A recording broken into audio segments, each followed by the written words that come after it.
Hello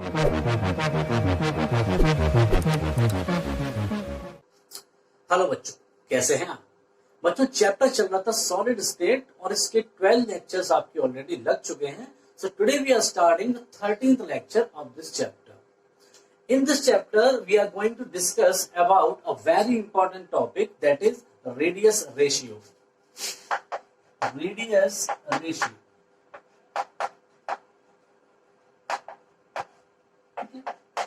आज के हमारे लेक्चर का जो टॉपिक है वो रेडियस रेशियो है बच्चों. बहुत ज्यादा इंपॉर्टेंट टॉपिक है थियोरेटिकल पॉइंट ऑफ व्यू से भी और न्यूमेरिकल पॉइंट ऑफ व्यू से भी. ये बहुत ज्यादा इंपॉर्टेंट टॉपिक है, ठीक है कि नहीं? सबसे पहले मैं आपको बता दूं कि रेडियस रेशियो होता क्या है, ठीक है?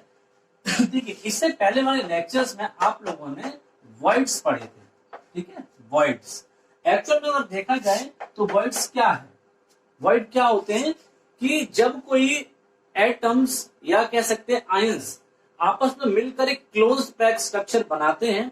क्योंकि ये सभी चीजें स्फेरिकल होती हैं, चाहे हम आयंस की बात करें चाहे हम एटम्स की बात करें, तो स्फेरिकल होने की वजह से जब ये किसी भी तरह की क्लोज पैकिंग बनाते हैं तो क्लोज पैकिंग जब इनकी बनती है तो उस क्लोज पैकिंग के बीच में कहीं ना कहीं थोड़ा सा स्पेस जो है एम्प्टी रह जाता है, खाली रह जाता है, जो कभी भरा नहीं जा सकता किसी भी तरीके से. वो बात अलग है कि अलग अलग टाइप की पैकिंग्स में वो जो स्पेस की परसेंटेज है वो कम ज्यादा हो सकती है, लेकिन ये स्पेस होता हर टाइप की पैकिंग में. तो वो जो एम्प्टी स्पेस है वही क्या कहलाता है? वॉइड कहलाता है. इसके ऊपर हम लोग पिछले कई लेक्चर्स में डिस्कस कर चुके हैं, ठीक है? अब देखिए, मैंने बताया कि वॉइड का कह सकते हो जो कह सकते हैं आप रेडियस है वॉइड्स की, या वॉइड का जो साइज है वो हर टाइप की पैकिंग में डिफरेंट डिफरेंट होता है, ठीक है? मेनली अगर देखा जाए तो 4 टाइप के वॉइड्स होते हैं, ठीक है? जिसमें से ज्यादा इंपॉर्टेंट आपके लिए 2 हैं. कौन कौन से आप जानते भी, मैं भी बता भी दूंगा. सबसे पहले आते हैं ट्रायंगुलर वॉइड्स, ठीक है? इसके बाद आते हैं आपके टेट्राहेड्रल वॉइड्स, फिर आते हैं आपके ऑक्टाहेड्रल वॉइड्स, ठीक है? और इसके बाद आते हैं क्यूबिकल वॉइड्स. मैंने इससे पहले वाले लेक्चर में वॉइड्स की जब लोकेशन बताई थी तो मैंने इन 3 वॉइड्स को वहां पर जो है वो इंक्लूड किया था अपने लेक्चर में. ट्रायंगुलर वॉइड को मैंने नहीं बताया था, ठीक है? ये ज्यादा इंपॉर्टेंट भी नहीं है, लेकिन आज मैं रेडियस रेशियो वाले टॉपिक में आपको सारे तरह के वॉइड्स के लिए रेडियस रेशियो कैलकुलेट करके दिखाऊंगा. तो पहले आप समझ लें कि रेडियस रेशियो होता क्या है, ठीक है? कैलकुलेट तो बाद में करते ही रहेंगे उसको. तो अभी आपने समझा कि जो वॉइड है वो क्या है? एम्प्टी स्पेस है. किसके बीच में? जो क्लोज पैकिंग में एटम्स या आयंस लगे हुए हैं उनके बीच में. अब हर टाइप की पैकिंग में ये जो वॉइड का कह सकते हो साइज है वो अलग अलग रहता है, ठीक है? ट्रायंगुलर वॉइड का साइज अलग रहता है, टेट्राहेड्रल वॉइड का साइज अलग रहेगा, ऑक्टाहेड्रल का अलग होगा, क्यूबिकल का अलग रहेगा. तो एक्चुअल में होगा क्या, हम क्या करेंगे, ये जो वॉइड होता है उसका साइज जो है उसकी रेडियस से डिनोट करा जाएगा, क्योंकि वो भी स्फेरिकल ही हम मान के चलेंगे, ठीक है? वॉइड को भी हम स्फेरिकल मानेंगे. तो हालांकि जो रेडियस है उसको हम आर से ही डिनोट करेंगे, लेकिन ये आर कैसा रहेगा? स्मॉल रहेगा. और इसका रेशियो में किसके साथ निकाल दूं? जो हमारा मेन पैकिंग कह सकते हो स्फीयर है या कह सकते हो एटम है, उसकी रेडियस को हम कैपिटल आर से दिखा दे रहे हैं और नीचे लिख दे रहे हैं स्फीयर या एटम. तो ये जो क्वांटिटी निकल कर आ रही है r void upon r sphere, इसका मतलब radius of void upon radius of sphere. Sphere का मतलब कोई भी एटम या आयन जो मेन पैकिंग साइड पर ऑक्यूपाई होगा, इसी चीज को क्या बोला जाता है? Are are. आर आर एक डिनोशन है इसका रेडियस रेशियो का, ठीक है? ये आपका रेडियस रेशियो का एक तरीके से फॉर्मूला हो गया कि radius ratio equals to ratio of void upon radius of radius ratio equals to radius of void upon radius of sphere, ठीक है? ये हमारा बेसिक फॉर्मूला हो गया रेडियस रेशियो को कैलकुलेट करने का. अब एक बहुत इंपॉर्टेंट बात मैं आपको बता दूं कि ये जो रेडियस रेशियो वाला जो कॉन्सेप्ट है वो लगाया कहां पे जाएगा, कहां पर इसका यूज होगा. देखिए, बेसिकली हमारे पास जो रेडियस रेशियो नाम का टॉपिक है, ये मैंने पहले बताया काफी इंपॉर्टेंट है, और इसकी जो इंपॉर्टेंस है वो होती है कहां पर? आयोनिक कंपाउंड्स में, ठीक है? आयनिक कंपाउंड्स में ये कॉन्सेप्ट यूज करा जाता है. आप लोग जानते हैं कि आयनिक कंपाउंड हमेशा किससे किससे बने होंगे? एनायन और कैटायन से, ये बात सबको पता है। और आपको ये भी पता है कि anions are always larger than cations, यानी एनाइंस का साइज जो है हमेशा कैटाइंस से बड़ा होता है। ये आप जानते हैं क्यों? क्योंकि कैटाइन कैसे बनते हैं? इलेक्ट्रॉन्स के लूज होने से। जब इलेक्ट्रॉन्स कम हो जाते हैं तो जो प्रोटॉन्स अंदर बचे उनका अट्रैक्शन बचे हुए इलेक्ट्रॉन्स पे और ज्यादा हो जाता है, तो फिर क्या होता है, इफेक्टिव न्यूक्लियर चार्ज बढ़ जाता है, जिससे साइज जो है बहुत श्रिंक हो जाता है। इसलिए कैटाइन बहुत छोटे होते हैं और एनाइन क्या होते हैं, काफी बड़े होते हैं। तो मैं यहाँ पे लिख भी दे रहा हूं कि एनाइन कैसे होते हैं, लार्जर, और कैटाइन कहते होते हैं मच स्मॉलर, एनाइन से काफी छोटे होते हैं। ठीक है, अब बहुत ध्यान से समझना है इस चीज को। जब एक आयनिक कंपाउंड जो है एक क्रिस्टल लैटिस बनाएगा, अपनी पैकिंग बनाएगा, तो आप समझें कि दोनों टाइप के जो पार्टिकल्स हैं वो मेन पैकिंग साइड पे नहीं लग सकते। मेन पैकिंग साइड का मेरा मतलब ये है कि जैसे मान लीजिए मेरे पास ये एक यूनिट सेल है किसी पैकिंग की, ठीक है, अगर मैं इसको यहाँ पे बना रहा हूं तो मेन पैकिंग साइड्स कौन सी है? अगर मान लो ये एफसीसी है, ठीक है, सपोज दैट मैं एफसीसी बनाना चाहता हूं, तो मेन पैकिंग साइड का मतलब क्या है? ये जो कॉर्नर्स हैं ये मेन पैकिंग साइड है, जहां पर आपका एक कोई भी पार्टिकल रहेगा, और फेस के सेंटर्स, ठीक है, फेस के सेंटर्स जो हैं ये भी मेन पैकिंग साइड्स हैं। तो यहाँ मेन पैकिंग साइड्स पर कौन आएगा? हमेशा याद रखें जो लार्जर पार्टिकल होगा, जो बड़ा पार्टिकल होगा वो मेन पैकिंग साइड पे आएगा, उसी से मेन पैकिंग बनेगी आपकी। यानी ये सारे कॉर्नर वाले और फेस वाले जो भी लैटिस की साइड्स हैं ये ऑक्यूपाई कौन करेगा? एनाइन। ठीक है, तो मैं इसके नीचे लिख दे रहा हूं, ये कहां पर मिलेगा आपको? ये मिलेगा मेन पैकिंग साइड पर, ये मेन पैकिंग साइड पर मिलेगा। ठीक है, अब कोई भी जब लैटिस बनेगा, ठीक है, मेन पैकिंग साइड किसने ऑक्यूपाई कर ली? एनाइंस ने। तो सपोज दैट एनाइंस जो थे उन्होंने अपनी जो है पैकिंग जैसी कंप्लीट करी, तो उस पैकिंग के बीच में कहीं ना कहीं क्या रह जाएंगे? कुछ ना कुछ वॉइड्स रह जाएंगे। ठीक है, कुछ ना कुछ खाली जगह रह जाएगी, और वो जो वॉइड्स हैं उनको कौन ऑक्यूपाई कर लेगा? कैटाइन। क्योंकि कैटाइन इतना छोटा है, इतना छोटा होता है साइज में कि वो वॉइड्स के अंदर आराम से फिट हो जाता है। तो इस तरीके की जो पैकिंग बनती है उसमें क्या रहता है, किसी भी टाइप की पैकिंग बनेगी तो मेन पैकिंग साइड कौन ऑक्यूपाई कर लेगा? वहां पर एनाइन। ठीक है, एनाइन ऑक्यूपाई कर लेगा, और जो वॉइड्स हैं वॉइड्स में कौन चला जाएगा? कैटाइन चला जाएगा। अब इसका मतलब ये हो गया कि जो आपका स्फीयर वर्ड मैंने यूज किया था यहाँ पर, जो मैंने अभी फॉर्मूला लिखा था, मैं यहाँ पे लिख दे रहा हूं, r void upon r sphere. मतलब क्या कि वॉइड की रेडियस अपॉन स्फीयर की रेडियस। अब स्फीयर का मतलब क्या है? जो मेन पैकिंग साइड पे मौजूद आपका पार्टिकल है, यानी मैं इसको दिखाऊंगा किसके थ्रू? एनाइन। स्फीयर का मतलब यहाँ पर एनाइन है, मेन पार्टिकल कौन है? एनाइन। और वॉइड्स की जगह कौन अरेंज हो गया जाकर? वॉइड्स की जगह कौन हो गया? कैटाइन। वॉइड्स की जगह किसने ली? कैटाइन ने। तो जितना बड़ा बेटा वॉइड होगा उतना ही बड़ा कैटाइन। इसका मतलब एक चीज और हम यहाँ पे लिख सकते हैं, मैं इसको हटा दे रहा हूं, मैं एक चीज यहाँ पर और लिख सकता हूं, ये बहुत छोटी सी चीजें हैं कि भाई रेडियस ऑफ स्फीयर जो है इसकी जगह मैं लिख सकता हूं क्या? Radius of A9. कोई दिक्कत? स्फीयर का मतलब मेन पार्टिकल जो मेन पैकिंग साइड पर है, और वो कौन सा होगा? एनाइन होगा, हमेशा आयनिक क्रिस्टल्स में, आयनिक कंपाउंड्स में। और वॉइड्स पे कौन होगा? वॉइड्स पे कौन होगा? कैटाइन। इसका मतलब जितना बड़ा वॉइड उतना बड़ा कैटाइन। तो radius of voids equal to क्या हो गया? Radius of cation. Isn't it? समझ में आ रही बात? तो इसका मतलब रेडियस रेशियो को मैं एक और तरीके से रिप्रेजेंट कर सकता हूं। कैसे? मैं लिख सकता हूं आर आर, ये रेडियस रेशियो का सिंबल हो गया, तो मैं लिख सकता हूं यहां पर आर कैटाइन।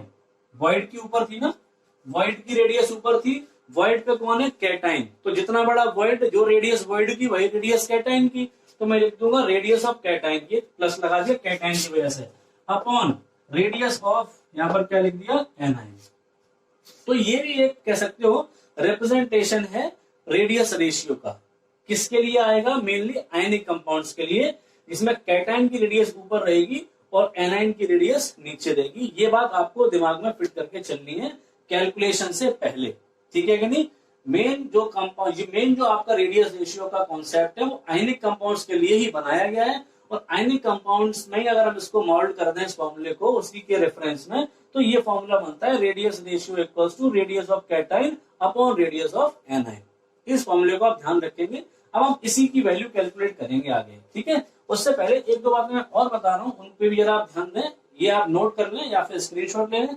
मैं कुछ बातें आपको और बताता हूँ।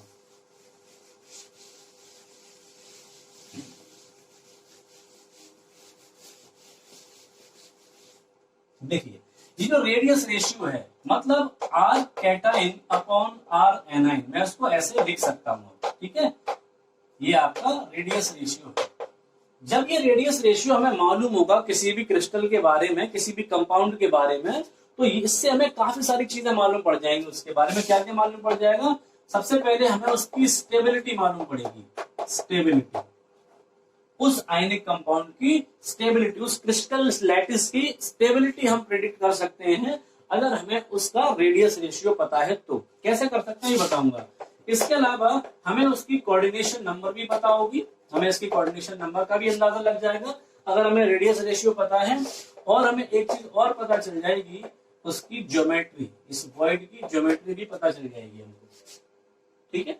वॉइड की ज्योमेट्री भी पता चल जाएगी। तो तीन चीजें जो है हमें पता चल जाती हैं, geometry of void, coordination number पता चल जाएगी वॉइड की, और उस कंपाउंड की हमें स्टेबिलिटी पता चल जाएगी। अब एक चीज ध्यान से सुने, जो स्टेबिलिटी होती है किसी भी आयनिक कंपाउंड की, जो स्टेबिलिटी है वो इस बात पे डिपेंड करती है, मान लीजिए कि ये एक कैटाइन है, ठीक है, ये एक कैटाइन है, और कैटाइन और एनाइन जो होते हैं वो इस तरीके से पैक होते हैं लैटिस में कि कैटाइन्स को बहुत सारे एनाइंस जो हैं वो सराउंड कर लेते हैं।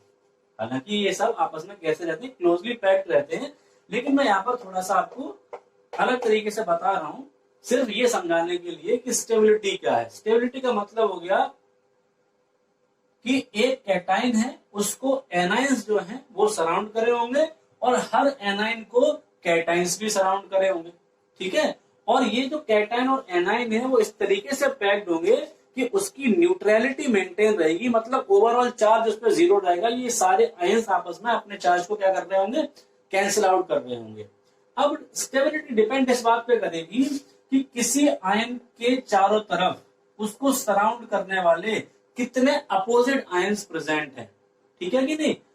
यानी मैं लिख दे रहा हूं यहां पर कि number of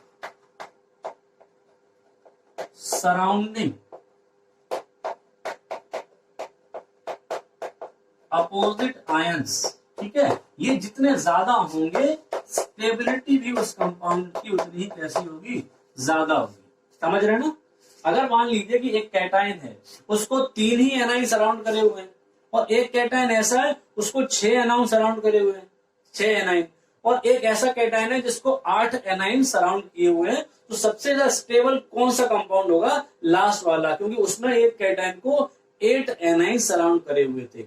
surrounding opposite ion जितने ज्यादा होंगे, आयनिक कंपाउंड की स्टेबिलिटी उतनी ज्यादा होगी। इसको एक और तरीके से समझ सकते हो, जैसे ये है, अब इसको क्लोज कर दो तो एक्चुअल में ये सब इससे टच होंगे ना, ये सब इससे टच होंगे, तो जितने एटम्स या सॉरी जितने आयन सराउंड कर रहे हैं एक्चुअल में, हम इसी को तो कोऑर्डिनेशन नंबर कहते हैं। आप याद करिए कोऑर्डिनेशन नंबर की क्या डेफिनेशन होती है कि कोई भी एक पार्टिकल कितने अदर पार्टिकल्स के साथ जो है कांटेक्ट में है, डायरेक्ट टच में है, वो कोऑर्डिनेशन नंबर है।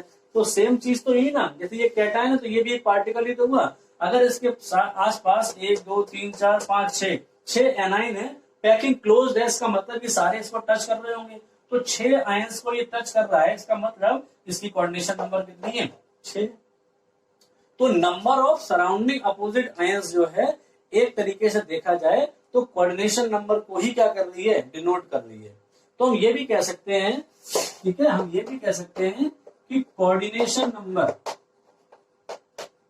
ठीक है, कोऑर्डिनेशन नंबर जितनी ज्यादा होगी स्टेबिलिटी भी उतनी ही ज्यादा होगी, ठीक है, स्टेबिलिटी भी उतनी ज्यादा होगी। कह सकते हैं कि नहीं, क्लियर है, ठीक है, ये चीज आप समझ में आ गई होंगी, ठीक है। और ये सब जो प्रेडिक्शन है कि कोऑर्डिनेशन नंबर किसकी ज्यादा है किसकी कम है, ये हम रेडियस रेशियो के बेस पे आराम से बता सकते हैं। हमें किसी का रेडियस रेशियो पर दे दिया जाए किसी कंपाउंड का, तो हम आराम से प्रेडिक्ट कर देंगे कि उसकी कोऑर्डिनेशन नंबर क्या है, और कोऑर्डिनेशन नंबर क्या है जब ये मालूम पड़ जाएगा तो हम उसकी स्टेबिलिटी को भी प्रेडिक्ट कर देंगे और हम उसकी ज्योमेट्री भी बता देंगे। मेन जो यूज है इस कॉन्सेप्ट का, रेडियस रेशियो वाले कॉन्सेप्ट का, वो ये है। अब इसके बाद हम एक एक करके रेडियस रेशियो को अलग अलग वर्ड्स के लिए कैलकुलेट करेंगे। ठीक है, तब तक आप इसको नोट कर लें या इसका स्क्रीनशॉट ले लें। ठीक है, कर लीजिए।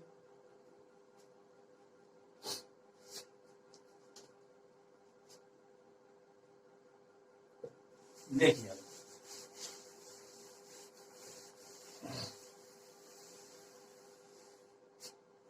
सबसे पहले रेडियस रेशियो मैं बता रहा हूं कौन से वाले वर्ड्स के लिए, फॉर ट्रायंगुलर वर्ड के लिए, for triangular words, for triangular words. अब देखो ट्रायंगुलर वर्ड होते क्या है, ट्रायंगुलर वर्ड्स ऐसे वर्ड्स होते हैं, जैसे मैं यहां पर अगर बनाऊं तो ट्रायंगुलर वर्ड्स ऐसे वर्ड्स होते हैं जो तीन स्फीयर्स के आपस में टच होने से बनते हैं। ठीक है, तीन स्फीयर्स के टच होने से बनते हैं। जैसे ये तीन स्फीयर हैं तो इनके बीच में जो ये वर्ड बन रहा है, ये आपका कौन सा वर्ड कहलाएगा, ट्रायंगुलर वर्ड। ठीक है, ये ट्रायंगुलर वर्ड कहलाएगा। ये तीनों जो स्फीयर हैं ये एक ही प्लेन में रहेंगे। ये बहुत इंपॉर्टेंट बात है, आप ध्यान रखें। जैसे ये एक प्लेन है तो तीनों वर्ड्स मैंने इसी प्लेन पे अरेंज कर दिए हैं। ऊपर से आप देखोगे तो ये जो वर्ड नजर आएगा ये ट्रायंगुलर वर्ड होगा। ट्रायंगुलर हम क्यों कह रहे हैं, कभी भी वर्ड की शेप नहीं होती है ये। एक्चुअल में देखा जाए तो ये जो वर्ड है ट्रायंगुलर, टेट्राहेड्रल, ये किस बेस पर आते हैं, ये इस बेस पर आते हैं कि इस वर्ड से जो एटम सराउंडेड हैं उनको जो हम मिला देंगे आपस में, ठीक है, इस तरीके से मिलाएंगे आपस में उनके सेंटर को, तब कौन सी शेप बनती है, तो इससे एक ट्रायंगल बनता है। इसलिए हम इसको क्या बोलते हैं, ट्रायंगुलर वर्ड।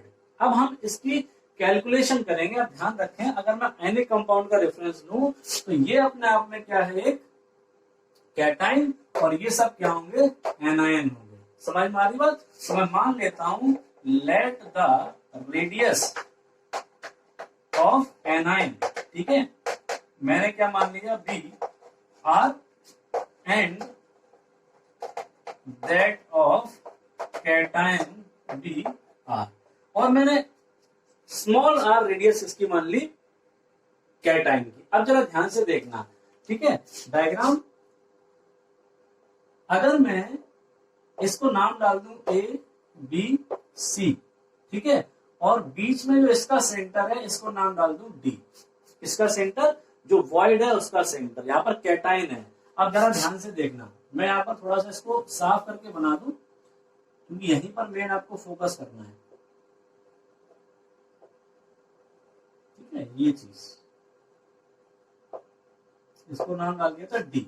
अगर मैं यहां से लेकर यहां तक एक लाइन डाल दूं और इसको नीचे मिला दूं तो ये यहां पर क्या है, परपेंडिकुलर बन गया। ठीक है, तो अगर आप देखें, थोड़ा सा आपको मैथ्स आता है अगर, तो इन ट्रायंगल ए, यहां पर कोई नाम डाल दे रहा हूं मैं ई, ठीक है, A D E, in triangle A D E. ये जो ए डी ई ट्रायंगल है, इसमें ये वाला जो एंगल है वो कितना है, 90 डिग्री का, और एक्चुअल में ये इक्विलेटरल ट्रायंगल होता है, और ये बीच में अगर मैं लाइन खींच दी तो ये एंगल कितना है, 30 डिग्री का जाके बनता है। ये आप मैथ्स में ज्योमेट्री से जानते हैं। तो अगर मैं इस वाले ट्रायंगल की बात करूं, ठीक है, इस वाले ट्रायंगल की, तो जरा देखो, ये 90 डिग्री का है, ये 30 डिग्री का है, तो इसका मतलब ये होगा ये एक राइट एंगल ट्रायंगल हो गया। अब राइट एंगल ट्रायंगल में जो ये एडी साइड है ये हाइपोटेनियस है, ठीक है, और ईडी या डीई क्या है, परपेंडिकुलर, और एई क्या है, बेस है। अब मैं अगर इसमें लगा दूं एक ट्रिग्नोमेट्रिकल रेशियो कॉस थीटा, तो कॉस थीटा इक्वल टू क्या होता है, ठीक है, बेस अपॉन हाइपोटेनियस। आप सबको पता है बेस अपॉन हाइपोटेनियस। तो कॉस एंगल ये वाला देख रहे हैं तो हम यहाँ पे लिखेंगे कॉस 30 इक्वल्स टू, बेस हमारे पास कितना है, ए ई, ठीक है, बेस ए ई है, और हमारे पास परपेंडिकुलर नहीं सॉरी हाइपोटेनियस कितना है, ए डी, हाइपोटेनियस है ए डी। अब ध्यान से देखो, cos 30 की वैल्यू तो कितनी हो गई, √3/2। एई आपका क्या है, एई एक्चुअल में यहां से लेके यहां तक इस बड़े वाले पार्टिकल की या एनायन की रेडियस है, तो हमने इसको क्या लिख दिया यहाँ पर, इसको तो लिख दिया आर, कैपिटल आर। लेकिन जो ये आपकी एडी है, सॉरी मैंने कहा लिख दिया, ये ऊपर लिखना है, एई की जगह क्या लिख दिया आर, और एडी की जगह क्या लिखोगे, देखो एडी में क्या है, ये जो बाउंड्री आपको दिख रही है, एडी इससे थोड़ा और आगे तक है, वॉइड के अंदर भी गई है एडी, तो यहां से इस बाउंड्री तक की तो डिस्टेंस जो है वो इस वाले वॉइड की रेडियस हो गई, यानी कितनी, कैपिटल आर, और इसके सेंटर से ये बची हुई डिस्टेंस जो है ये उस वॉइड की रेडियस है, जिसको हमने क्या मान लिया, स्मॉल आर। तो एडी की वैल्यू क्या आ गई, capital R plus small r. अगर मैं इसका क्रॉस मल्टीप्लाई यहाँ पे कर देता हूं तो क्रॉस मल्टीप्लाई करके मुझे क्या मिल जाएगा, √3 capital R plus √3 small r और इक्वल्स टू क्या आ जाएगा, 2r आ जाएगा। ये 2r इधर से, ठीक है कि नहीं। अब जरा देखो, यहां से √3r तो मैं इधर ही छोड़ दे रहा हूं और उधर रख दिया मैंने 2r और ये उधर पहुंचा दिया, तो क्या बन जाएगा, ये √3 कैपिटल आर। इधर आपका √3r चल रहा है, इधर मैंने क्या काम करा, r को कॉमन लिया और अंदर बचा 2 माइनस √3। आप इस r को जब इस साइड लेके आएंगे, ठीक है, तो अपॉन में चला जाएगा, r अपॉन r हो जाएगा ये, और उधर आपके पास बचेगा 2 माइनस √3 और अपॉन में ये वाला √3 भी उधर पहुंच जाएगा। समझ में आ रही है इतनी बात। जब आप इनकी वैल्यूज पुट करेंगे तो r upon r equals to ये 2 माइनस 1.732 और अपॉन 1.732। जब आप इस चीज को सॉल्व कर लेंगे, ठीक है, माइनस कर दीजिए, जो भी बचेगा उसमें डिवाइड देंगे 1.732 से, तब आपके पास यहाँ पर फाइनली ये रेडियस रेशियो की वैल्यू आ जाएगी। ठीक है, r अपॉन r क्या है, रेडियस रेशियो। r किसकी रेडियस मानी थी, कैटाइन की, कैपिटल R किसकी मानी थी, एनाइन की, तो यही तो रेडियस रेशियो है। अब इसकी जो वैल्यू आएगी वो आएगी 0.155। ठीक है, ये रेशियो निकल कर आएगा 0.155 निकल कर आएगा। ठीक है, इसी को हम लोग बोलेंगे रेडियस रेशियो। और ये किसके लिए आया, ट्रायंगुलर वॉइड के लिए। अब ध्यान से देख लो, इस ट्रायंगुलर वॉइड के लिए जब ये रेडियस रेशियो 0.155 आया, अब इसी केस में अगर मैं कोऑर्डिनेशन नंबर बताऊं तो कितनी होगी, जरा देख लो आप कि ये जो वॉइड है इसको कितने स्फीयर या कितने एनाइंस टच कर रहे हैं, इस वाले वॉइड को, इस कैटाइन को 1 2 3। इसका मतलब इसकी कोऑर्डिनेशन नंबर 3 है। और ज्योमेट्री मैंने आपको पहले ही बताई कि ये जो वॉइड्स, ये जो एनाइंस होते हैं, स्फीयर हैं, इनको मैंने एक ही प्लेन पे लगाया हुआ था, तो प्लेनर ज्योमेट्री है। प्लस इनके सेंटर को मिलाने से क्या बन रहा है, ट्रायंगल बन रहा है। इसका मतलब इसकी जो ज्योमेट्री है, ठीक है, जो ज्योमेट्री है वो इसकी कौन सी बनेगी, ट्रायंगुलर प्लेनर। क्लियर है इतनी बात, ट्रायंगुलर प्लेनर ज्योमेट्री इसकी बनेगी। तो ट्रायंगुलर वॉइड के लिए तीनों चीजें क्लियर हो गई। ट्रायंगुलर वॉइड के लिए रेडियस रेशियो या लिमिटिंग रेडियस रेशियो भी कभी कभी इसको बोल देते हैं, लिखा होता है बुक्स में लिमिटिंग रेडियस रेशियो। ठीक है, LRR शॉर्ट फॉर्म में लिख देते हैं, LRR मतलब लिमिटिंग रेडियस रेशियो। कभी कभी ये भी लिखा हुआ मिल जाएगा, तो डोंट वरी, वो सेम चीज है। तो रेडियस रेशियो कितना निकला, 0.155। ये लोएस्ट है, इससे कम किसी वॉइड के लिए नहीं निकलता। ठीक है, इसका मतलब ये हो गया कि सबसे कम स्टेबिलिटी उन कंपाउंड्स की होगी जिनका रेडियस रेशियो ये है। ठीक है, या फिर अभी एक रेंज बताऊंगा, अभी आगे भी वर्ड्स हैं, उनके बीच की जो रेंज पड़ेगी, ठीक है, रेंज के हिसाब से हम डिसाइड करेंगे कि क्या स्टेबिलिटी होगी।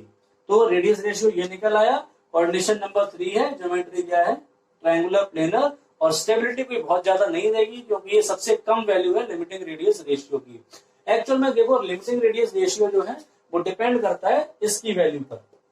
ये तो सब में ही बड़ा होता है, कैटाइन की वैल्यू पर मेनली डिपेंड करेगा। जितना बड़ा कैटाइन रखते जाओगे, जितना बड़ा कैटाइन रखोगे, उतने ही ज्यादा एनाइंस उसको सराउंड कर पाएंगे। बहुत कॉमन और कॉन्सेप्चुअल बात है। अब समझो अगर आपने डॉट जैसा कैटाइन रख दिया, क्या उसको ज्यादा एनाइन सराउंड कर पाएंगे? नहीं, क्योंकि इसका सरफेस एरिया ज्यादा नहीं है। और आपने अगर एक इतना बड़ा कैटाइन रख दिया तो इसको ज्यादा एनाइन सराउंड कर पाएंगे क्योंकि इसका सरफेस एरिया ज्यादा है। अब और बड़ा कैटाइन रख दो तो और ज्यादा एनाइंस उसको सराउंड कर पाएंगे क्योंकि उसका सरफेस एरिया और ज्यादा हो जाएगा। ठीक है कि नहीं? तो सीधी सी बात है, जितना बड़ा कैटाइन आप करते जाओगे, कैटाइन यानी कि ये, तो उतना ही ज्यादा इसकी वैल्यू आती जाएगी, लिमिटिंग रेडियस रेशियो बढ़ता जाएगा। और हमने कहा था कि जितना ज्यादा लिमिटिंग रेडियस रेशियो होगा उतनी ज्यादा स्टेबिलिटी होगी। दूसरे तरीके से आप ऐसे भी समझ सकते हो कि जितना बड़ा कैटाइन रखोगे उतने ही ज्यादा एनाइंस को सराउंड करेंगे। और मैंने बताया था कि जितने ज्यादा सराउंडिंग आयन होंगे उतनी स्टेबिलिटी ज्यादा होगी क्योंकि उसकी कोऑर्डिनेशन नंबर बढ़ती जाएगी, टच करने वाले एनाइंस बढ़ेंगे। सेम चीज है, कॉन्सेप्ट को समझे। ठीक है, कुछ भी रटे ना, इसको स्क्रीनशॉट ले लो या नोट कर लो, फिर चलते हैं टेट्राहेड्रल वर्ड की तरफ फटाफट। चलिए,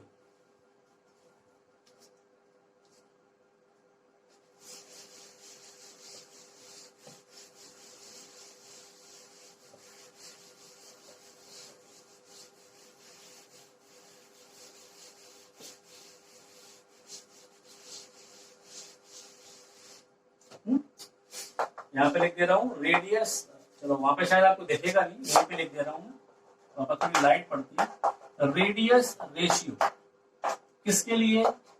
फॉर, ये सेकंड नंबर है, अभी मैंने 1 डाला था, फॉर टेट्राहेड्रल वर्ड्स।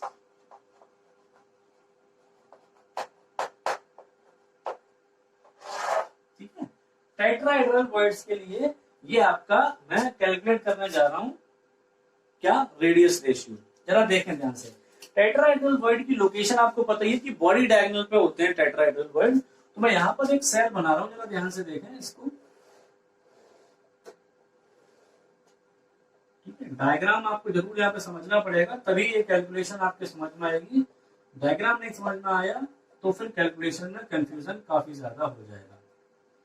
वैसे बहुत सिंपल है। देखिए ये एक क्यूब है और इसमें ये जो चीज आपको दिखाई पड़ रही है यहां से लेके यहां तक, इसको मैं पहले भी कुछ लेक्चर्स में बता चुका हूं, बिल्कुल सीधा बनाऊंगा इसको। ठीक है,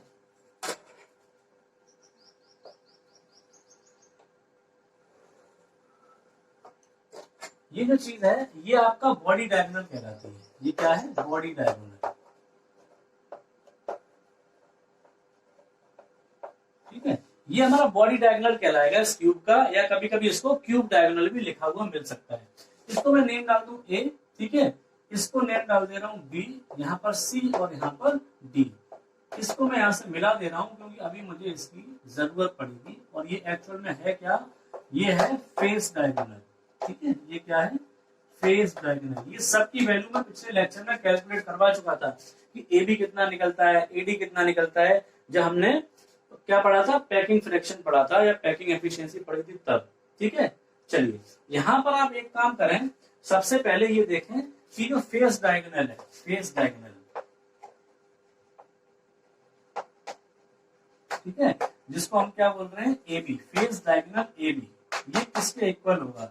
ध्यान रखें एक्चुअल में होगा क्या कि ये फेस डायगोनल, जैसे ये एटम यहाँ पर एक क्या है, एक एटम ऐसे रखा होगा पूरा यहां से लेकर यहां तक, और ऐसा ही एक एटम बी पे रखा होगा जो कि कुछ इस तरीके का होगा, है ना? तो ये दोनों एटम यहाँ पर टच कर रहे होंगे। इसका मतलब ये यहाँ से लेके यहाँ तक इस एटम की रेडियस और उसके बाद दूसरे एटम की रेडियस। अगर एटम की रेडियस, यहाँ पर तो हम आयन की बात कर रहे हैं, तो आयन की रेडियस यानी एनायन की रेडियस, तो ये डबल हो गया एक्चुअल में। इसका मतलब ये हो गया कि हम बात कर रहे हैं कि 2r की, ये 2r हो गया, यहाँ से लेकर यहाँ तक r, फिर यहाँ से लेकर यहाँ तक r, आयंस की या एटम की रेडियस जो कॉर्नर पर ऑक्यूपाइड है, कॉर्नर पर लगे हुए हैं। ठीक है, 2r।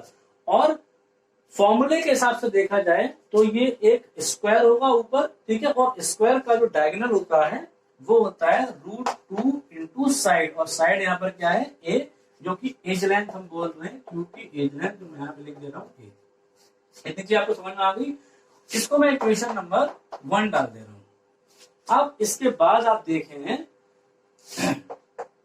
आप ये देखें कि जो बॉडी डायगोनल है, बॉडी डायगोनल जिसका नाम है एडी, मैं यहां पे लिख दे रहा हूं बॉडी डायगोनल एडी, एडी, इसकी जो वैल्यू है मैंने पैकिंग फ्रैक्शन वाले लेक्चर में कैलकुलेट भी करवाई थी, और नहीं याद है तो आप उसको देख सकते हैं, खुद भी कैलकुलेट कर सकते हैं। पाइथागोरस थ्योरम लगाइए इसमें, इस ट्राइंगल में A B D, triangle A B D जब आप पाइथागोरस थ्योरम लगा देंगे, ठीक है, तो ये आपका क्या निकलेगा? ये जो वैल्यू निकलेगी वो √3a निकलती थी लास्ट लेक्चर में, आप देख सकते हैं। अब यहाँ पर हमने अभी वॉइड नहीं माना है, यहाँ पर एक हम वॉइड मान लेते हैं।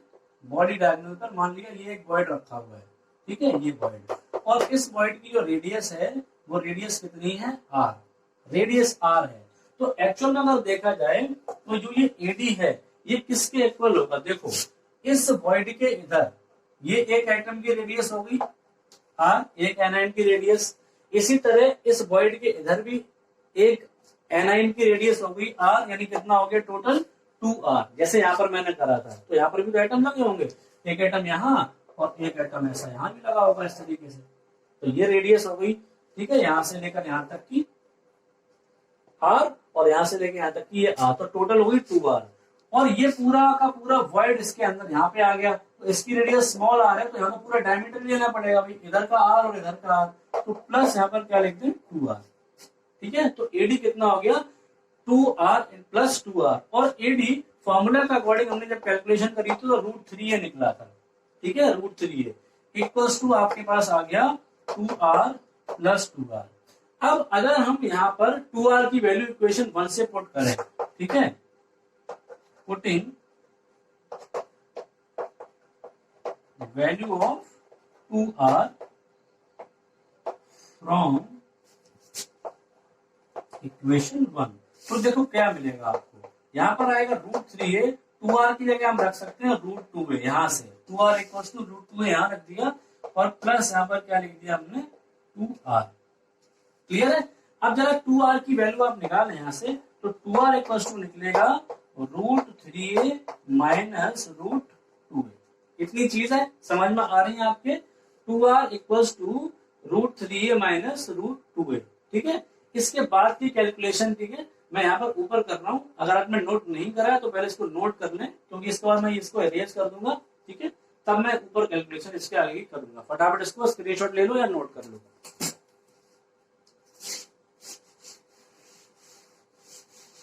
अब देखो, तो 2r इक्वल्स टू क्या हो गया, 2r equal to √3a minus √3a। अब रेडियस रेशियो के लिए क्या करा जाएगा, रेडियस रेशियो के लिए क्या करा जाएगा, देखो रेडियस रेशियो के लिए हम क्या करेंगे, अभी इससे पहले 2r की वैल्यू क्या निकाली थी मैंने, √2a। अगर मैं रेडियस रेशियो निकालना चाहता हूँ, इसका मतलब मुझे r में कैपिटल R का डिवाइड देना पड़ेगा, तो 2r equals to √3a minus √2a already मेरे पास है। अगर मैं इसमें 2r से डिवाइड दे दूं तो फिर मुझे हर टर्म में देना पड़ेगा, यहाँ भी मैं 2r से डिवाइड दूंगा, यहाँ भी किससे दूंगा 2r से, ठीक है। लेकिन यहाँ पर एक टर्म्स है, तो 2r की वैल्यू एक टर्म्स में यहाँ रखो, ज्यादा अच्छा है। √3a, 2r की वैल्यू थी कितनी, √2a थी, √2a। यहाँ पर भी हम यहाँ पर माइनस है, ऊपर है आपका √2a, नीचे 2r की जगह क्या लिख देंगे, √2a, ठीक है। यहाँ पर कैंसिल हो जाएगा ये, और बचेगा r/r, यानी रेडियस रेशियो वाला ये हमारा फॉर्मूला यहाँ पर आ गया।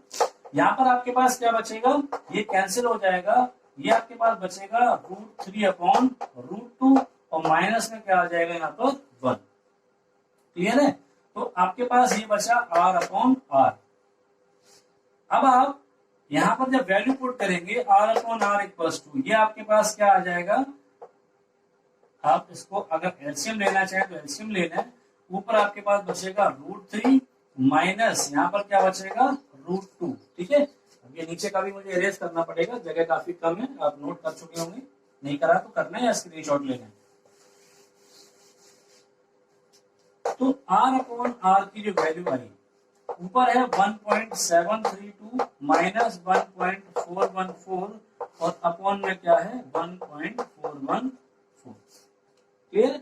जब आप इसको सॉल्व करेंगे तो कैपिटल ये जो रेडियस रेशियो है small r upon capital R, इसकी जो वैल्यू आएगी वो आएगी 0.225। ये वैल्यू 0.225 आएगी, जो कि ट्रायंगुलर वॉइड से कैसी है, ज्यादा है। आप खुद ही समझें कि ट्रायंगुलर वॉइड से ज्यादा इसलिए है क्योंकि ट्रायंगुलर वॉइड 3 स्फीयर्स या 3 एनाइंस के एक कैटाइन को सराउंड करने से बन रहा था। ऐसे ये मान लो कैटाइन है और 3 एनाइन, सॉरी ये मान लो कैटाइन है, और जब 3 एनाइन इसको सराउंड कर रहे थे, ठीक है, तब जाकर इस टाइप का क्या बना था, वॉइड बना था ट्रायंगुलर वाला। यहाँ पर क्या टेट्राहेड्रल कैसे बनता है आप जानते हैं कि 3 तो नीचे रहते हैं इस तरीके से, और एक इसके ऊपर से आ जाता है, ठीक है। तो ये जो वॉइड है वो टेट्राहेड्रल वॉइड होता है। तो यहाँ से ऑब्वियस सी बात है कि इस वाले वॉइड के लिए जो कोऑर्डिनेशन नंबर निकल कर आती है वो 4 निकल कर आती है। स्टेबिलिटी इसकी पिछले वाले से ज्यादा, यानी जिन कंपाउंड्स में रेडियस रेशियो, ठीक है, 0.225 से कम निकलेगा और 0.155 के बीच में, यानी कि ये अगर रेंज रहेगी 0.155 से ज्यादा और 0.225 से कम, ठीक है, उनका शेप कैसा होगा आप जानते हैं, ट्रायंगुलर प्लेनर, और उनकी स्टेबिलिटी, ठीक है, कम होगी इनके कंपैरिजन में। अभी पूरी रेंज बन जाएगी, आगे के वर्ड्स के लिए भी हम कैलकुलेशन कर लेंगे उसके बाद, ठीक है। और ये तो मैंने बता ही दिया, कोऑर्डिनेशन नंबर ये हो गई, और ज्योमेट्री आपको दिखाई पड़ रही है, नाम से पता चल रहा है बेटा, टेट्राहेड्रल, ठीक है। ज्योमेट्री कैसी है, टेट्राहेड्रल है, कोऑर्डिनेशन नंबर कितनी है 4 है, और रेडियस रेशियो की वैल्यू आपको बताई दी गई है, और स्टेबिलिटी इसकी पिछले वाले केस से कैसे निकलेगी, ज्यादा निकलेगी। ठीक है, इसका भी स्क्रीनशॉट लेना या इसको नोट कर लें फटाफट। तो चलिए अब बात कर लेते हैं रेडियस रेशियो निकालने की ऑक्टाहेड्रल वॉइड के लिए। दो हम निकाल चुके हैं, ठीक है, रेडियस रेशियो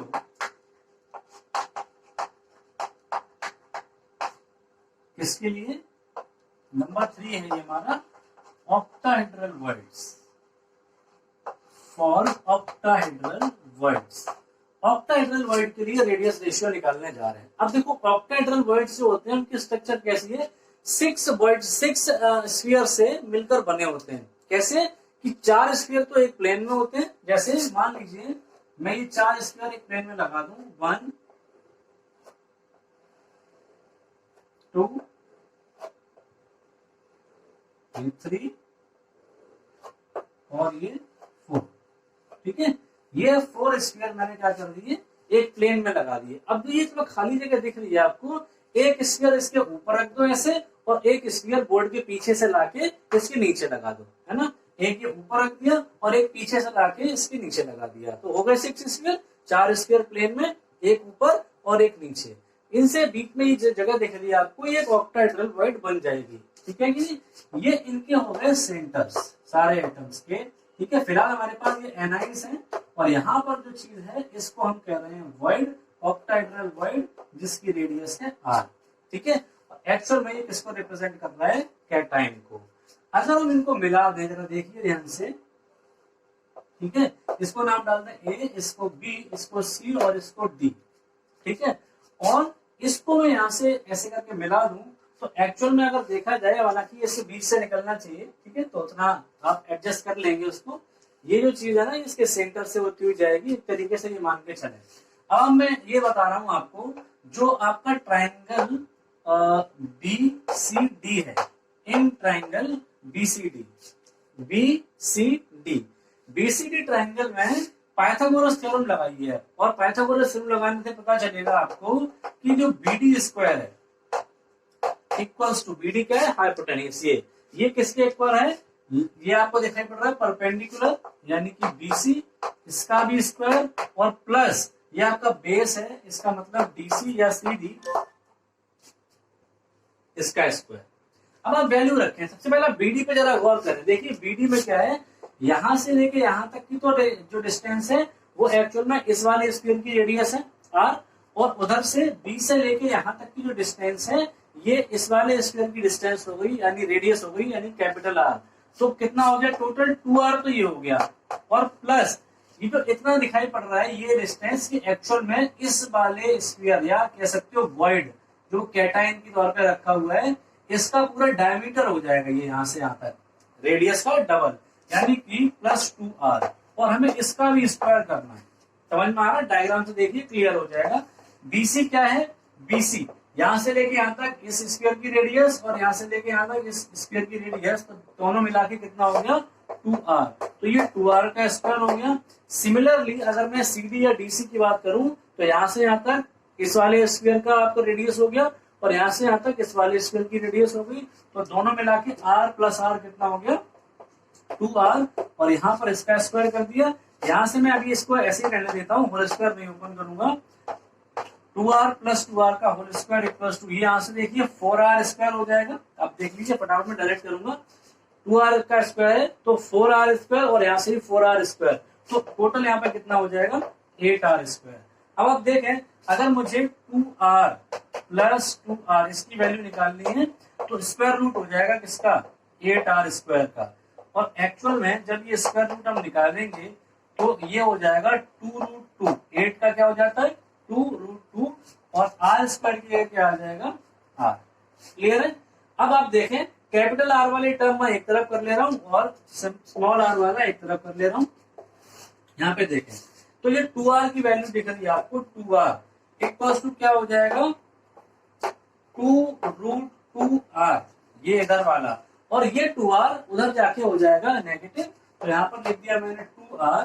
अब यहाँ पर आप देखें, अगर हम r को कॉमन ले लें, ठीक है, सॉरी 2r को कॉमन लेना, आर क्यों लेंगे, 2r कॉमन ले लीजिए आप, तो अंदर बच जाएगा √2 माइनस 1, इधर क्या है आपके पास 2r। देखो यहाँ से 2r कॉमन ले लिया तो यहाँ पे क्या बचा √2, और उधर से पूरा 2r कॉमन आ गया तो क्या बचा -1 आ गया।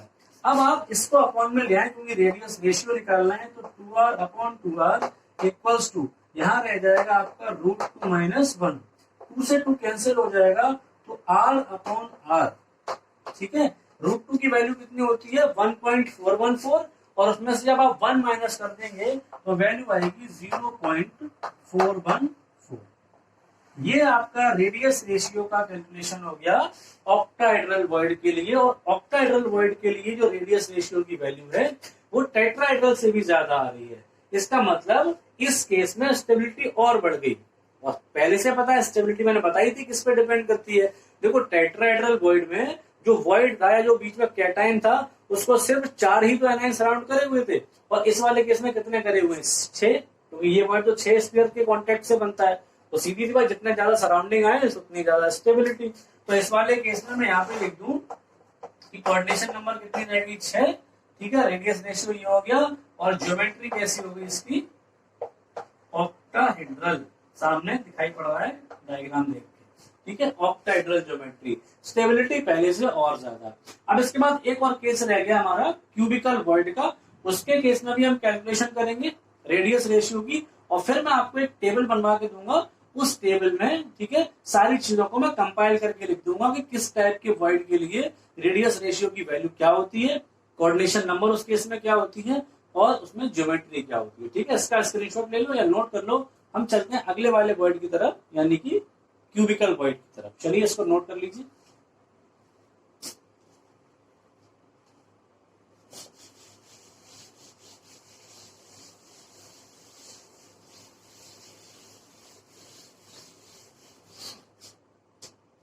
अब चलते हैं फोर्थ पे, फॉर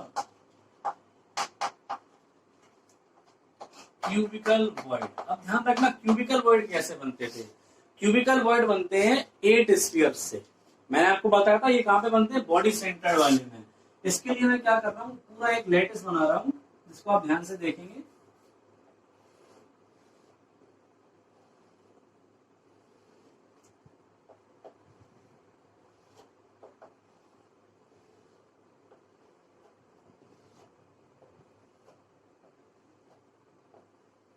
आठ स्फीयर से मिलकर बनेगा। कैसे होंगे 8 स्फीयर, मान लो एक ये प्लेन है, ये प्लेन मान लो, इस प्लेन पे पहले मैंने 4 स्फीयर रखे, कौन कौन से, देखो ये वाले 1 2 3 4, ये नीचे वाले प्लेन पे आ गए स्फीयर, ठीक है, इस प्लेन पे आ गए। अब इसी के ऊपर 4 स्फीयर और रखो, वो कौन से हैं, ये 1 2 3 और 4, ठीक है। तो इनके जब क्लोज पैक इनको करोगे, 4 स्क्वायर नीचे 4 स्क्वायर ऊपर, तब तो ये बीच में ये वाला जो वॉइड बनेगा, ये जो मैं शेडेड कर दे रहा हूं, ये आपका कहलाएगा कौन सा, क्यूबिकल वॉइड। और मैं इसको मिलाते हुए ये लाइन अगर यहां से यहां तक ले आऊं तो ये मेरा क्या है, ये बॉडी डायगोनल है, कि मैंने थोड़ी देर पहले भी बनाया था, ठीक है, बॉडी डायगोनल थोड़ी देर पहले भी मैंने ये बनाया था, किसके केस में, टेट्राहेड्रल के केस में। अब जरा ध्यान से देखो, नाम डाल दो, इसको ए, इसको बी, इसको सी और इसको डी। सेम वही चीज है यहाँ पर, एक्चुअल में ये बॉडी सेंटर पे मौजूद होगा, ठीक है, बिल्कुल बीच में है। 4 स्फीयर नीचे 4 स्फीयर ऊपर, ये बीच का हिस्सा जो है ये आपका क्यूबिकल वॉइड दिखा रहा है, जिसकी रेडियस कितनी है r। अब जरा ध्यान से देखना, जो हमारे पास एडी है, एडी इक्वल टू क्या है हमारे पास, वैसे तो हम जानते हैं डायग्राम से क्या है एडी की वैल्यू, देखो यहाँ पर इसका सेंटर होगा, तो यहाँ से यहाँ तक स्मॉल आर, और यहाँ से यहाँ तक कितना स्मॉल आर, तो 2 स्मॉल आर तो यहाँ से हो गया 2 स्मॉल आर। और एक्चुअल में ये एटम आपको इतना सा लग रहा है, ये इतना सा थोड़ी ना होगा, जिसको एक तरीके से ये पूरा ऐसा अरेंजमेंट इसका होगा, ऐसा आप पहले से जानते हैं। और ये एटम छोटा दिख रहा है, ये एक्चुअल में इस तरीके से अरेंज होगा, है ना। तो यहां से यहाँ तक ये एक्चुअल में रेडियस है किसकी, इस वाले स्फीयर की या इस वाले आयन की। तो कैपिटल आर यहाँ तक और कैपिटल आर यहाँ तक, तो कितना हो गया, 2r + 2r। ये बात हमें समझ में आ गई। अब हम क्या करेंगे, जो एडी है, एडी की वैल्यू हमने जो कैलकुलेट करी थी वो कितनी थी, फॉर्मूला के अकॉर्डिंग ट्राइंगल, यहां से देखो यहाँ पर हमने फेस वाला नहीं बनाया था इस बार, तो इस ट्राइंगल में ए बी डी, इसमें अगर हाइपोटेन्यूज वो लगाया पाइथागोरस थ्योरम, तो एडी की वैल्यू यहाँ से निकलती है √3a equals to 2r plus 2r, √3a value निकल कर आती है। अब हम जानते हैं ए क्या होता है, ए होती है एज लेंथ किसकी, क्यूब की, और एज लेंथ जो है वो 2r के इक्वल होती है, हम पहले ही पढ़ चुके हैं। जो रेडियस होती है स्फीयर की वो इसकी एज लेंथ की हाफ होती है, या ये कह लो कि एज लेंथ स्फीयर की रेडियस की डबल होती है। पहले समझ लो, जैसे ये ए है इतना, तो यहाँ से यहाँ तक एक एटम, यहाँ से यहाँ तक दूसरा एटम, तो दोनों की रेडियस मिला के ए बन जाता है। तो हम इस ए की जगह क्या रख सकते हैं, √3 तो है ही, ए की जगह हम रख सकते हैं 2r, इधर हमारे पास चल ही रहा है 2r प्लस 2r। इतनी चीज समझ में आ रही है आपके। अब क्या करना है हमको, हमें ये एक तरफ कर लेना है 2r, ठीक है, ये मैं इक्वल्स टू, या आप ऐसे एक काम कर लो, यहाँ पे आप डिवाइड लगा दें एक चीज से, मैं यहाँ पे लिख दे रहा हूं डिवाइडेड बाई, इसको पे इक्वेशन डाल दो, मान लो इक्वेशन नंबर 3 डाल दो इसको, या इस वाले केस के लिए तो 1 ही डाल दो, ठीक है। इक्वेशन 1 डिवाइडेड बाई 2r, ठीक है। इक्वेशन 1 को मैंने 2r से डिवाइड कर दिया। जब 2r से डिवाइड करेंगे इक्वेशन 1 को, तो आपके पास यहाँ पर आएगा √3 इंटू 2r, और अपॉन में क्या आ गया 2r, डिवाइड करा ना, इधर आपके पास 2r, और ये कैपिटल है यहाँ पर, और अपॉन में क्या आ गया ये 2r, इधर हमारे पास 2r तो ऑलरेडी था, अपॉन में क्या आ गया 2r, ठीक है। इससे ये पूरा कैंसिल हो जाएगा, यहाँ पे 2 से 2 कैंसिल हो जाएगा। मेरे पास यहाँ बचेगा क्या, जरा देखें आप, मेरे पास बचेगा ऊपर √3r, ठीक है, अपॉन r, इधर मेरे पास बचेगा 2 से 2 कैंसिल हो गया, r अपॉन r, और उधर क्या बचेगा 1, ठीक है कि नहीं, इतना मेरे पास ही बच जाएगा। अब हमें तो वैल्यू किसकी निकालनी है, small r upon capital R की, ठीक है कि नहीं। तो आप यहाँ पर क्या कर सकते हो, यहाँ पर आप एक काम कर सकते हो कि इसको या तो इधर ले जाओ, एलसीएम ले लो, या फिर वहीं पर एलसीएम ले लो, कुछ भी काम कर लो, ठीक है। मान लो मैंने क्या काम करा, यहाँ पर इसका एलसीएम ले लिया, तो मेरे पास था √3r अपॉन स्मॉल r, यहाँ एलसीएम लिया तो मेरे पास यहाँ पर स्मॉल r आया, और स्मॉल r जब एलसीएम ले लिया तो ऊपर तो आएगा हमारे पास कैपिटल R, नीचे यहाँ 1 है तो 1 का डिवाइड इसमें कितने बार जाएगा, r टाइम्स, ऊपर कितना आ जाएगा r प्लस r, ये आ जाएगा, और ये आप कैंसिल कर दें r से r। अब आपके पास बचा, देखो √3r equals to capital R plus r, तो r की वैल्यू कैसे निकलेगी, √3r माइनस r, यहां से आप देखें r equals to, r common ले लो, √3 माइनस 1, जो कैलकुलेशन है आपके माइंड में कोई और तरीका आ रहा हो, आप उस तरीके से भी कैलकुलेट कर सकते हैं, डजंट मैटर, बकायदा हमें वैल्यू r अपॉन r की ही निकालनी है, जो कि यहाँ से निकल आ रही है, देखो r, इसको आप इधर ले आओ, कैपिटल R इक्वल्स टू, फिर ये अंदर कितना रह जाएगा, अंदर रह जाएगा √3 माइनस 1, ठीक है। जब ये √3 माइनस 1 को आप कैलकुलेट करोगे तो √3 की वैल्यू कितनी होगी 1.732, और माइनस क्या कर दोगे 1, तो 1.732, देखो ये है r upon r equals to 1.732 minus 1, ठीक है। तो मेरे पास जो फाइनली वैल्यू आएगी वो आएगी 0.732, ठीक है। ये वैल्यू आपकी क्यूबिकल वॉइड के लिए आ गई रेडियस रेशियो की, जो कि सबसे ज्यादा है, सबसे ज्यादा है। और इसमें, इस वाले केस में कोऑर्डिनेशन नंबर कितनी होगी 8, क्योंकि मैंने बताया कि ये जो वॉइड है 8 स्क्वायर से बनेगा, 4 स्क्वायर नीचे के प्लेन में और 4 स्क्वायर ऊपर के प्लेन में। देखो ये नीचे के प्लेन के 4 स्क्वायर और ये ऊपर के प्लेन के 4 स्क्वायर, इस तरीके से 8 स्क्वायर से बन रहा है। तो इसकी कोऑर्डिनेशन नंबर कितनी हो गई 8। ज्योमेट्री कैसी हो गई आपकी क्यूबिकल ज्योमेट्री, और इसकी स्टेबिलिटी पिछले वाले सारे केसेस से कैसी है, ज्यादा है। इसको आप नोट कर लें। फिर इसके बाद फटाफट मैं एक टेबल यहाँ पे ड्रॉ कर दूंगा और उस टेबल को आपको भी ड्रॉ कर लेना है, और उसमें जो भी चीजें मैं लिखूंगा इन्हीं सब चीजों का कंपाइलेशन होगा, एक जगह लिख दूंगा सारा निचोड़, वो आपको मेमोराइज करके रखना है, याद करके रखना है बिल्कुल, ठीक है। पहले इसका स्क्रीनशॉट ले लीजिए। तो देखिए ये आपके सामने टेबल बनी हुई है जिसमें मैंने सारे टाइप के वॉइड्स के लिए जो लिमिटिंग रेडियस रेशियो की वैल्यूज आई थी उनको एक साथ कंपाइल करके लिख दिया है with geometry and with coordination number. ठीक है, जैसे कि देखिए आप इसमें सबसे पहले जो r/r यानी रेडियस रेशियो की वैल्यू है, अगर 0.155 और 0.255 इस वाली रेंज में रहती है, इसका मतलब उस कंपाउंड में कोऑर्डिनेशन नंबर 3 होगी और उस कंपाउंड में जो कैटाइन की पोजीशन होगी वो ट्रायंगुलर वॉइड पर होगी। ट्रायंगुलर वॉइड को कैटाइन ने ऑक्यूपाई किया होगा। ठीक है, ज्योमेट्री उसकी प्लेन ट्रायंगुलर रहेगी। और एक एग्जांपल भी जो फेमस है मैंने आपके सामने लिख दिया है B2O3। इसी तरह अगर किसी कंपाउंड में जो रेडियस रेशियो की वैल्यू है, आयनिक कंपाउंड की बात चल रही है, ध्यान रखेंगे पूरा का पूरा कॉन्सेप्ट ही आयनिक कंपाउंड्स के लिए है। ठीक, तो अगर इस रेंज में वैल्यू है 0.225 से, ठीक है, और 0.414 के बीच में अगर वैल्यू है, इसका मतलब उस कंपाउंड में कोऑर्डिनेशन नंबर 4 रहने वाली है और उस कंपाउंड में जो कैटाइन की पोजीशन रहेगी वो टेट्राहेड्रल वॉइड रहेगी, यानी कि कैटाइन टेट्राहेड्रल वॉइड में जाके घुस के बैठा होगा, वहां पर उसकी पोजीशन होगी और बाकी मेन साइड्स पे कौन होंगे, एनाइंस होंगे। ज्योमेट्री टेट्राहेड्रल होगी। एग्जांपल आपके सामने जिंक सल्फाइड का लिखा हुआ है। इसी तरह अगले वाले केस में अगर रेडियस रेशियो की वैल्यू 0.414 और 0.732 के बीच में इस रेंज में रहती है, इसका मतलब उस कंपाउंड में कोऑर्डिनेशन नंबर 6 है और उसमें जो कैटाइन है वो ऑक्टाहेड्रल वॉइड में जाके बैठा होगा। ऑक्टाहेड्रल वॉइड को उसने ऑक्यूपाई किया होगा, बाकी की मेन लेटिस साइड्स पर एनाइंस होंगे। शेप रहेगी आपकी ज्योमेट्री इसमें ऑक्टाहेड्रल और इसका एग्जांपल NaCl है। ठीक है, MgO का एग्जांपल है, लेकिन मैंने एक ही लिखा हुआ है यहाँ पर सबका। लास्ट एग्जांपल है इसमें 0.732 से 0.99 या ऑलमोस्ट 1 के अगर बीच में है, ये मैक्सिमम इससे ज्यादा नहीं हो सकता। ठीक है, मैक्सिमम केस है, तो इसमें कोऑर्डिनेशन नंबर 8 रहेगी।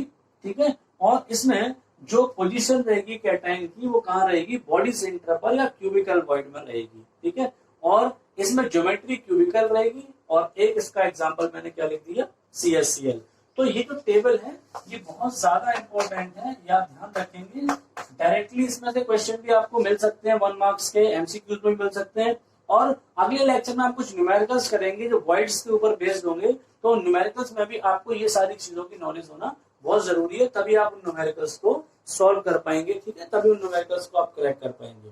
तो आज के लेक्चर में इतना ही रखते हैं। अगले वाले लेक्चर में हम लोग मिलेंगे कुछ न्यूमेरिकल्स के साथ। तब तक आप लोग ये थ्योरी वाला पोर्शन जो अभी तक आपने पढ़ा है इसको थोड़ा और रिवाइज कर लेंगे, क्योंकि देखिए कोई भी ट्रिक लगा रहे हैं, कुछ भी कर रहे हैं आप, जब तक आपकी थ्योरी स्ट्रांग नहीं है तब तक आप न्यूमेरिकल पोर्शन को छू नहीं सकते, न्यूमेरिकल पोर्शन को नहीं ला सकते। और इम्पैक्ट अगर देखा जाए तो आपकी थ्योरी अच्छी है या नहीं है, इसकी गारंटी ही इस बात से मिलती है कि क्या आप न्यूमेरिकल सॉल्व कर पा रहे हैं। अगर आपने न्यूमेरिकल सॉल्व कर लिए अपने आप बिना किसी की हेल्प के, ठीक है, थ्योरी का इम्प्लीमेंट करके, तो इसका मतलब आपकी थ्योरी बिल्कुल स्ट्रांग है। ठीक है, फिर आपको कुछ भी समझने की सोचने की जरूरत नहीं है। लेकिन अगर आप न्यूमेरिकल नहीं कर पा रहे हैं, आपने जो पढ़ा है वो न्यूमेरिकल्स पे अप्लाई नहीं कर पा रहे, इसका मतलब आपकी थ्योरी अच्छी नहीं है और ज्यादा उसको स्ट्रांग करने की नीड है। ठीक, तो तब तक आप लोग पढ़ते रहिए। हम मिलते हैं अगले वाले लेक्चर में कुछ और न्यूमेरिकल्स के साथ। Okay, thank you.